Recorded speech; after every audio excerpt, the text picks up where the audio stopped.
Pulang ang grapes. So, tatawan niyo ba?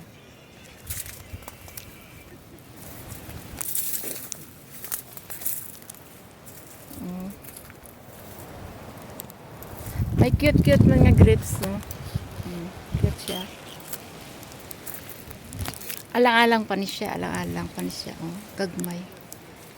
Lugain na di sa mga grapes. Oh.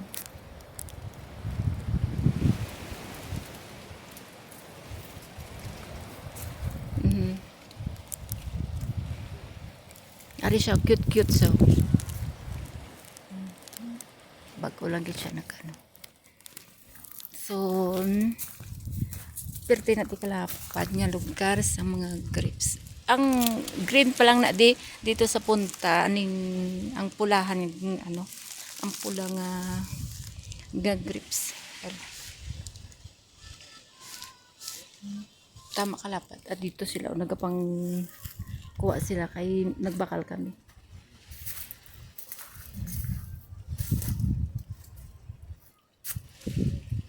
Mayari na siya oh. Amo na siya ang pula. Huwag pagaling ah. May plastic ako. Ang pula. Mayari siya. Nag-amat-amat na siya kapula oh.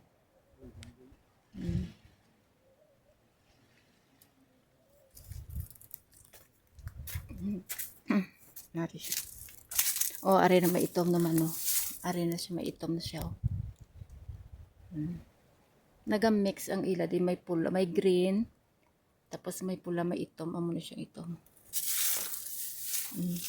Ari man sa. First time ko nakakita isang ano, sang grapes. Diri pa lang.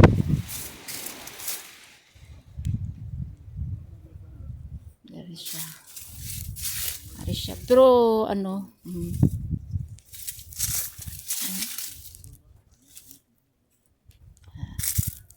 alang-alang pa siya.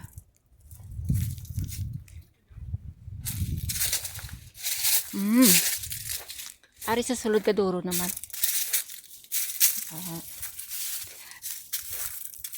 See?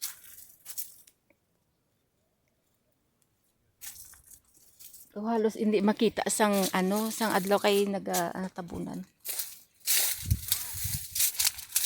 Tabon siya sa nagapururangot lang siya. So, very nice kaya ka.